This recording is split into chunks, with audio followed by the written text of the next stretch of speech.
There's a pretty one, Ulysses.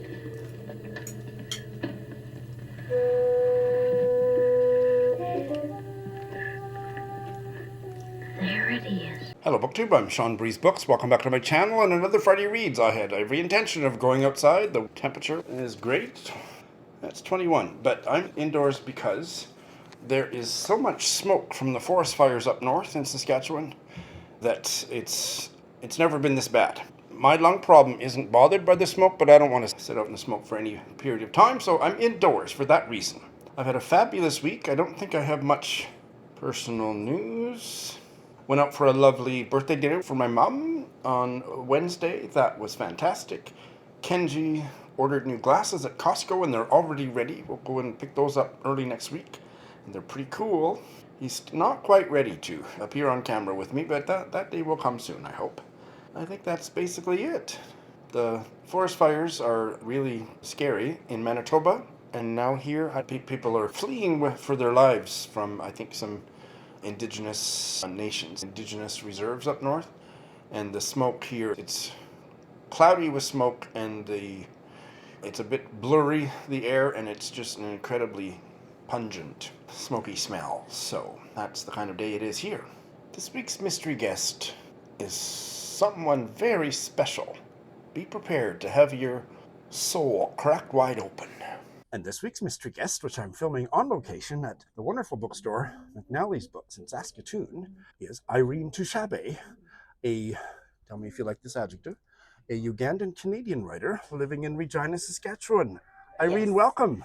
Thank you so much for having me, Sean. Oh, I'm so excited. I haven't done an in-person mystery guest chat for a long time. How lucky for me. How lucky for me. We're here to me to attend and her to be the star attraction for her book launch. And her book, her debut novel, Everything is Fine Here, came out last month from Nancy Press, Nancy Publishers, and we're here to talk about it. Iryn, what's the opening premise of Everything is Fine Here? And is the title a little bit misleading? I think everything is fine. Oh, good. In the end. I guess it depends on who in the novel you try to center when you want to answer that question. For Mbabazi, who actually does say the line, the older sister, yes. I think she means it when she says everything is fine. And so this is a novel that focuses on two sisters in Uganda. You are from, I believe, Western Uganda. I am. Is the story set in Western Uganda? It is set in Western Uganda, yeah. It is set in the area where I was born. Back then, it was just a trading center. Now it's a bit bigger, and it's called Bigodi, and it's a tourist attraction, really, for birders, for primates. Yeah, and the forest itself, the one I was born next to, is called Chibale Forest. Now it's a national park, and it has the biggest population of primates. So we have people come from all universities around the world to come and study chimpanzees and baboons and monkeys and birds. So I grew up with all of that. It's a place that's very dear to my heart. That's wonderful. So tell us a bit more about these two sisters. Yes. So Aine is the younger sister. She's 18 years old. And Babazi is the older sister, and she is a gynecologist. She's just returned from Canada, where she was actually studying to become an infertility expert. She's very ambitious, and she has all these goals that she's just like knocking out of the park. And Aine and Babazi there's quite a big age difference between them. 10 years. Yeah. That kind of makes for that sibling dynamic where we have the sibling that's a bit older, taking on the role also of a parenting, mother, mentorship. And Aine really does have a pedestal in her heart for her older sister. So lovely phrase, pedestal in her heart. Yeah, she just really adores her. And I think the older sister too, she has tried several times to just leave home because things are very hard.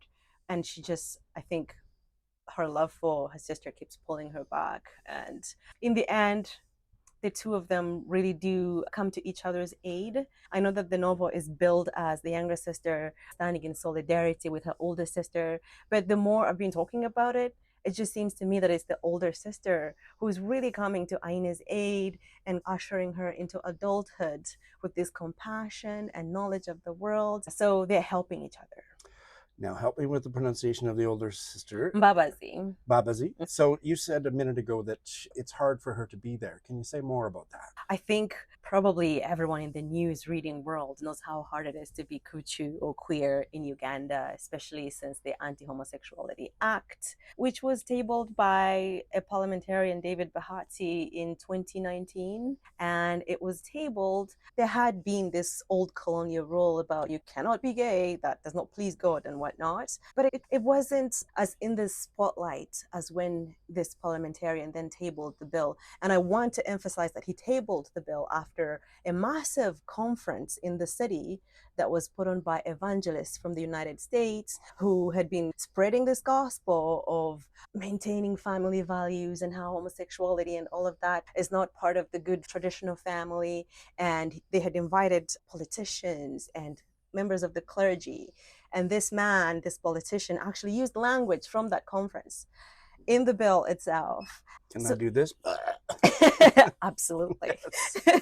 And so now it put it on the minds of Ugandans. And the language is vile. It's not that it's criminal to be gay. It's also if you know somebody who is gay and if you don't report them, then you're complicit in their criminality. So terrible stuff. So that's the environment that makes it hard for Mbabazi. So that it's happening after that, and that context that is time very period. important. Yes. I listened to a wonderful interview that you did for Bookends, the CBC show, and you talked quite a bit about your first draft was in Babazi's first person. Yeah. And then in your maybe second draft, but eventually it became in the voice of her younger sister. So maybe you have new interesting things to say, or you can say exactly the same thing, but it was a fascinating thing I wanted to ask you about. I started writing this novel during a period in my life when it was illegal for me to work in Canada. I came here to study and I finished and I was working, but I neglected to reapply for a work visa ahead of time or for permanent residency ahead of time. So my post-graduation work permit expired before my application for permanent residency came through. So I was writing this novel because I actually couldn't be gainfully employed, but it was also a refuge. So I just started writing it, and it was in first person. And the moment I started to write it, I was just remembering how hard it was for me to grow up bisexual in Uganda. And even if the Anti-Homosexuality Act wasn't in effect back then, it's the Christianity. I'm in a boarding school that's a Christian boarding school where it's common knowledge that being Kuchu offends God, and the only thing you can do about it is just to pray and trying to pray it away. Pray the gay. Yes. Pray the gay away. Absolutely. Yeah. I know. So the moment I started to write all of that, I was angry and frustrated, and it was just like purging all of these feelings onto the page. It really made for a bad draft. When I finished it, even I could tell that I can't have anybody read this. It was just like really angry, long, like an editorial, just like bad. But then I think it helped to calm me down. Yeah. There's a character there, Achen, who is Mbabazi's partner. That's right. She's one I'm closest to, I think, because she's bisexual as well. And she has been abroad and she's come back to Uganda to tell her stories because she says her stories are in Uganda.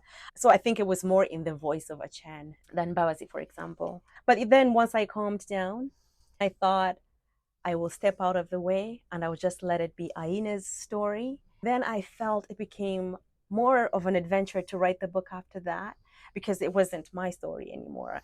And she was just like guiding me through her world. I was often surprised by the choices that she made.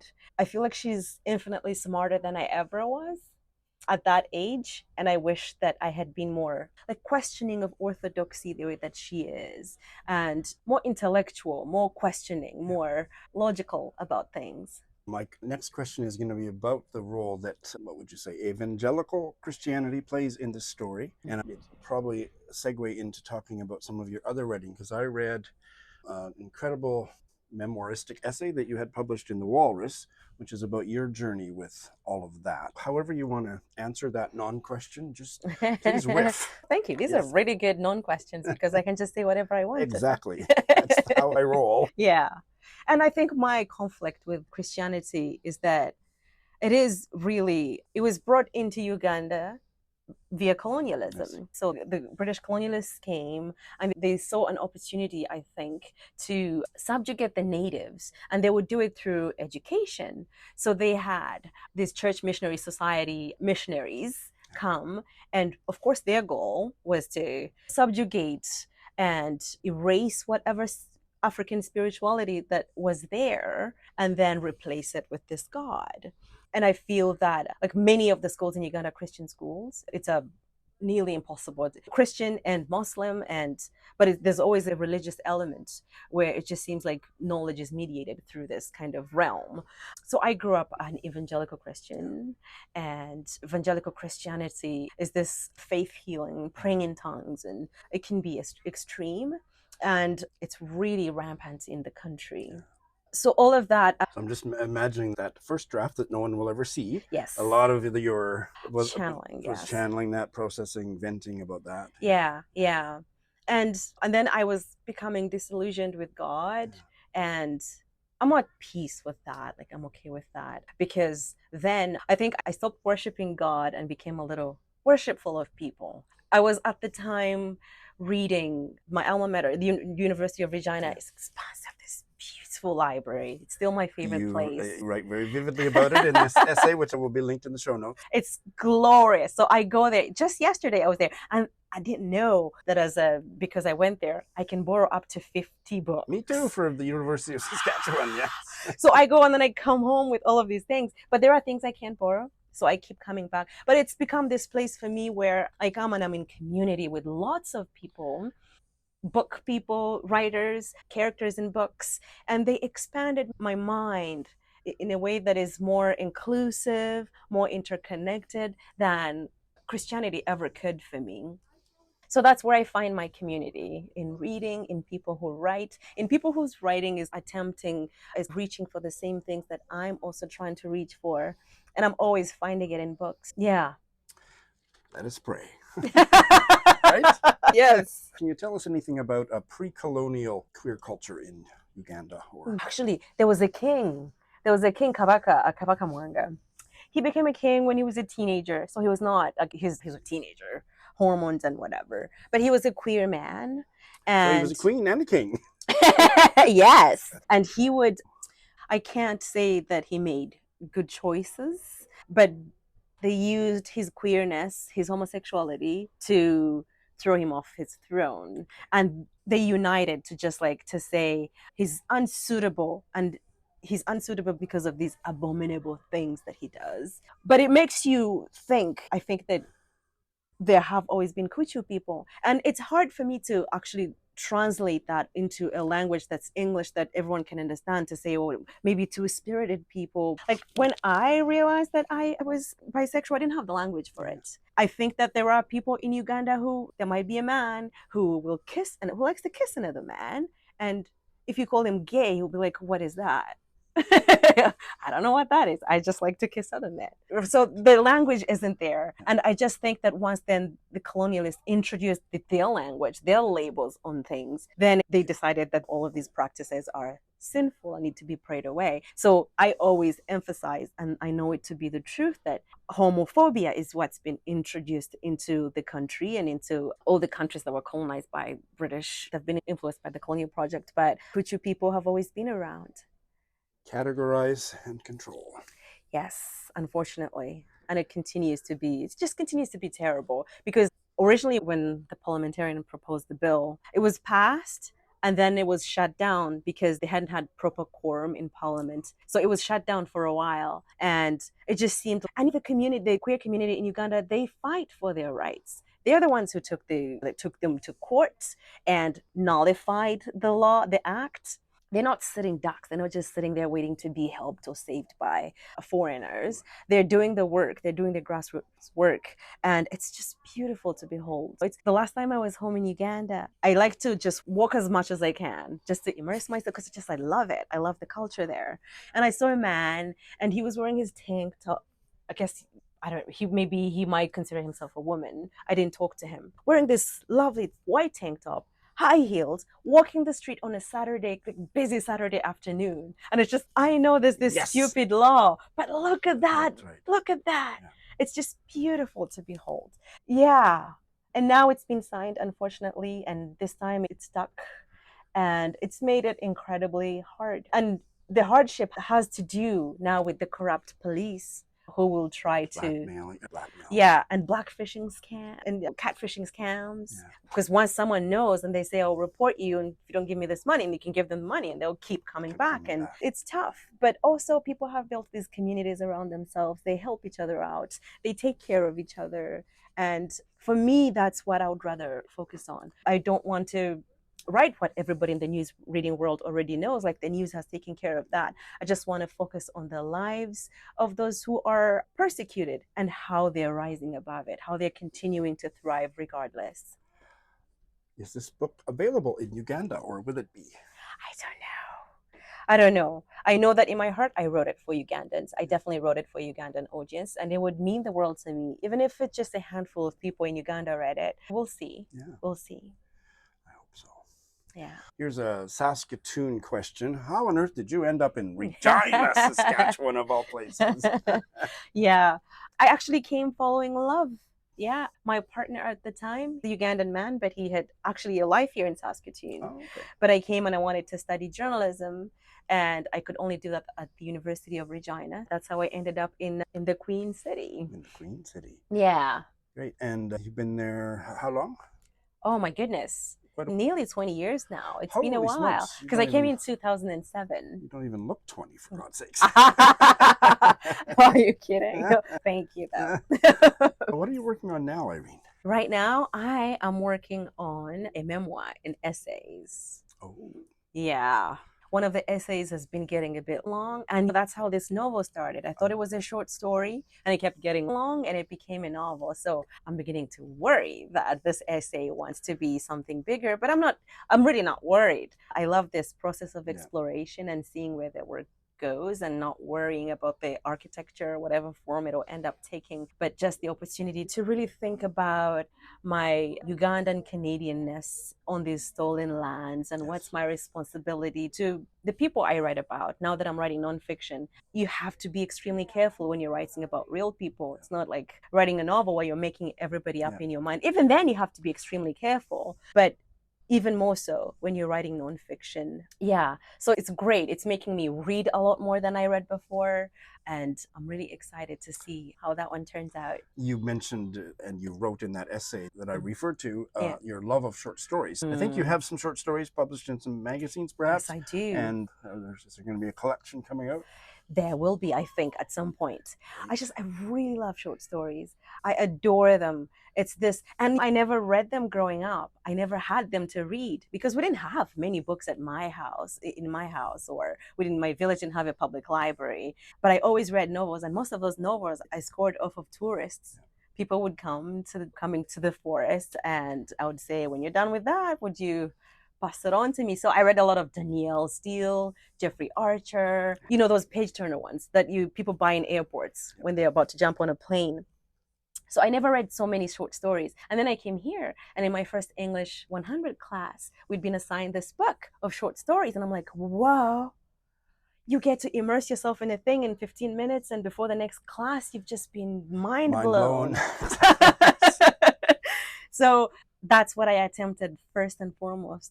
And I'm just like, I'm in all the power of short stories and just how much craft it takes to write one, because it still has to be like a fully lived in world, fully realized characters, but in such a short time. So it requires a kind of a skill set that you have to work on. Like every word earns its place on the page, nothing extraneous. So you have to chop off everything that's not required, but also just the brevity of it. It's hard. I don't write them because they're easier. I write them to challenge myself and to experiment and to learn some more. Now I'm going to switch gears and find out about you as a reader. I think you have some books to recommend. I have some books to bring to you. And the first one is this one. Oh, I love how beat up it is. It means it's well loved.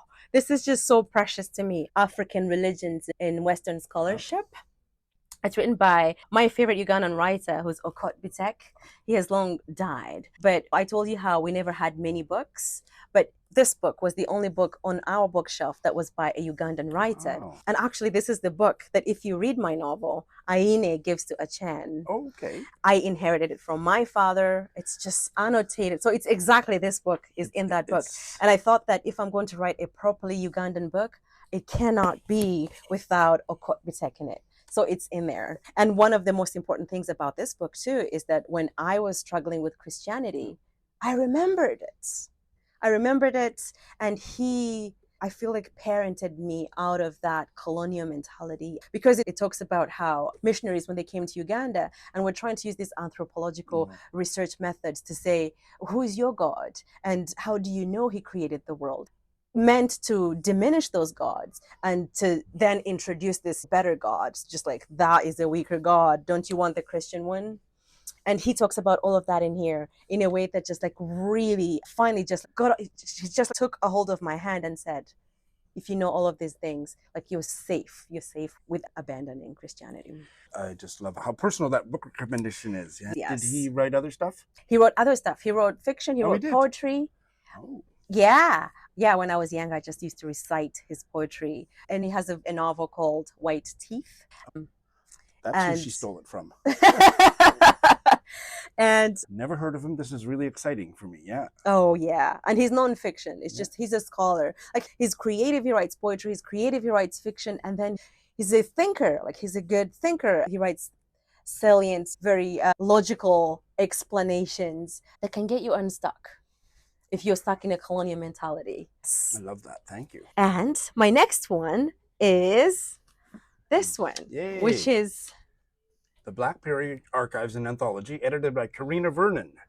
Absolutely. And I know you have a relationship with this book. I do. I've read a little bit of it, and I've had it on a few videos. So have you read the whole thing? Not yet.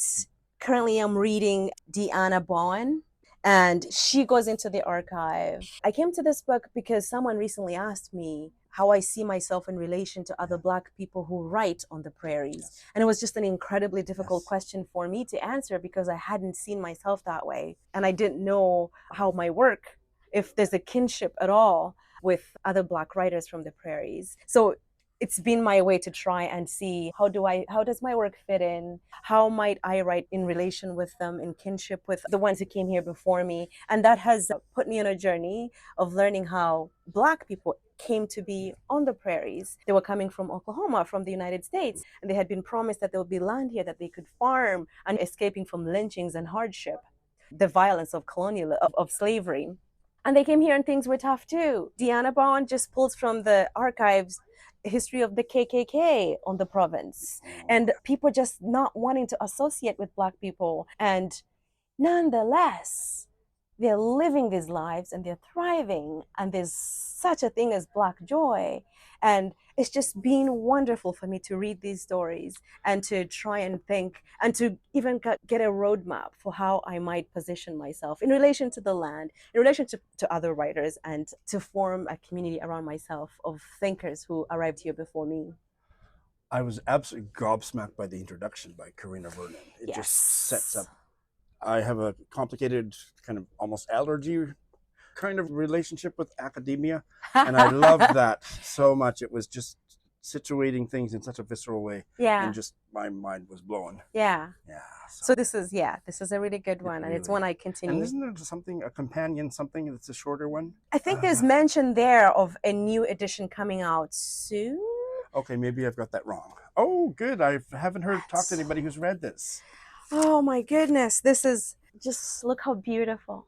It is beautiful. Ordinary Notes by Christina Sharpe. Yes. Like you can put this in a gallery. And what's inside Christina Sharpe talks about beauty as method, which is, I think, what I'm taking from, and I'm not through with it yet. I'm reading it a second time. I'm just wanting to refamiliarize myself with the notes that she makes and observations. And I think what she's trying to say is that in trying to write about people who have been dishonored, you might end up memorializing the ones who are dishonoring, who are doing the dishonoring, who are committing the violence. So how might we write about the dispossessed in a way that puts the focus on them, that centers them, not their oppressor? That's right.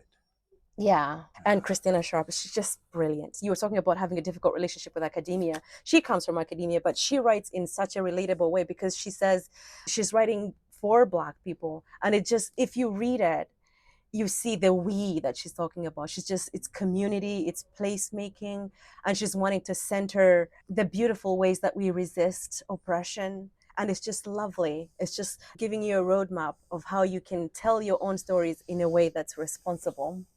That phrase that you just said, the beautiful ways in which we resist oppression, have I quoted you verbatim?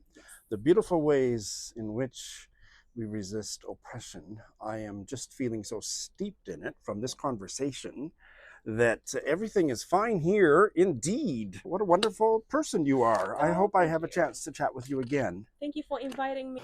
Oh, Iryn was just a delight to talk to, and I can't wait to read her book. Just marvelous. All right. I didn't finish editing any videos, so I don't have anything to tell you about that. I do have bookmarks for sale. I do want to tell you about that. Here they are. You need them in your life. How's that for a short, to the point ad? And I have finished one book. Started another that I'm not quite ready to check in on. And yeah, this is going to be a short Friday reads. Just this morning, I finished the Irish novel The Pornographer by John McGahern, which was originally published in 1979, and this NYRB edition just came out last year, I think. This was a buddy read. My buddy reader was Sonia, of an enthusiastic reader. She finished long ago. I have been, for second honeymoon romantic reasons, was much delayed in finishing it. So she's read it for, I'll edit you out, baby. Sorry. No? Oh, can I leave you in? Huh? Can I leave that much of you in? Say hello. Oh, you can, sure. Here's somebody to say hello, speaking of second honeymoons. Hello. There's Kenji with his long hair. Hello. Hello. Do you want to bring Charlie into the... Yeah. Charlie, come in. Kenji's going to walk Charlie in this smoky Charlie weather. there. Hey. Charlie. Hey, Charlie. You're going to have a shower when you get home from walking in that smoke. I don't know, but smoky out there. How's Canada so far, besides the smoke? How's Canada? That's great. It's perfect. I don't know if it's perfect, but he's having a good time so far. Okay. Have fun. So this novel is not going to be for everybody, and I can see that. It certainly was for me. I loved it. I think in a way I was fascinated by it, maybe a bit more than I loved it, but I did love it. It is such a man's novel, a straight man's novel, in a way that really gets at the underbelly of, I think the phrase toxic masculinity is overused, but this guy doesn't have toxic masculinity, but the protagonist, I don't know if we ever get his name, he is living in Dublin, he's eking out a living as a pornographer. He writes smut stories for some publication. He's maybe in his 30s. He is a single, sexually active man. Some years ago, he had his heart broken by a woman. And as this novel opens, he hooks up, basically. I don't think that word was in vogue in the 1970s in Dublin, but he hooks up with a slightly older woman, and he is aroused by her and loves having sex with her and nothing else. He doesn't love her. He knows he will never fall in love with her. He likes having sex with her, and he finds her personality a bit annoying. He is open from the first meeting. He doesn't say, I find you annoying, but he says, I will never fall in love with you. I'm interested in hooking up with you, and again, using different turns of phrase. And she falls in love with him almost immediately. She gets pregnant. He gets her pregnant. And he wants to do the responsible thing. He considers marrying her, but he realizes that would just be a mistake, because he'd just leave her soon after the baby was born, just to make an honest woman of her. And for the 21st century reader, there's lots of problematic stuff with all of this, and I found that the portrayal of his character was so profoundly nuanced that what he was saying and what he was actually feeling was so rich that I understood him a lot more than I judged him. I think mileage may vary. There'll be certain readers that may be a lot judgier than I was. He was not without fault, but his honesty, certainly in his view of himself, is what carried him through to the end, although there is a marvelous ending that I'm not going to talk about. There are excerpts of these smut stories in the novel, and so the reader is invited to compare the purely, exclusively, fabulously sexual exploits of these two, the Colonel and Mavis, the typist, to compare that alongside all the complications and psychological complexities and realities of his fuck buddy ship with Joe in the novel. And then there's another smut story that gets inflected with what's happened in his relationship with Joe, and I found that all really rich. There'll be lots of readers that would stay away from a book called The Pornographers and not enjoy reading smut stories that are embedded within it, but I found that this was one of the most compelling explorations of straight male sexuality and identity and psychology that I have ever read. You can see how many passages are marked. There is poetry in this book, and I do not mean that there is verse, but there is some just gasp-worthy sentences and paragraphs. I haven't decided, only having put it down a few hours ago, whether that was not to a fault. There was times when I thought, okay, now we're back into this poetic language, and is it a bit jarring to come from a scene and a conversation between him and his lover, and then to move into such incredibly insightful, profound, poetic inner thoughts?